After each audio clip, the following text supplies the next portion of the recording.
Hello guys, आज हम बात करेंगे भारत के संविधान का विकास के बारे में। भारत के संविधान के विकास के इतिहास को दो भागों में बांटा गया है। पहला है ईस्ट इंडिया कंपनी के अंतर्गत शासन और दूसरा है ब्रिटिश सरकार के अंतर्गत शासन।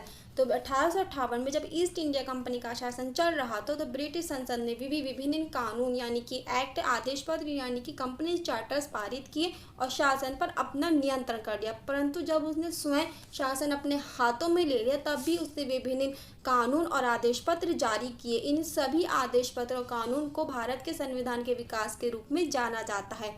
अब हम बात करते हैं ब्रिटिश ईस्ट इंडिया कंपनी के अंतर्गत भारत और ब्रिटिश क्राउन के अंतर्गत भारत। तो ये रहा ब्रिटिश ईस्ट इंडिया कंपनी के अंतर्गत भारत, जो 1773 से लेकर 1853 तक चलता है। जो है पहला है हमारा रेगुलेटिंग एक्ट जो 1773 का है, पीट्स इंडिया एक्ट है 1784, चार्टर एक्ट है 1793, charter act 1813, charter act 1833, charter act 1853। अब हम बात करते हैं ब्रिटिश क्राउन के अंतर्गत भारत, जो हमारा शुरू होता है 1858 से लेकर 1947 तक।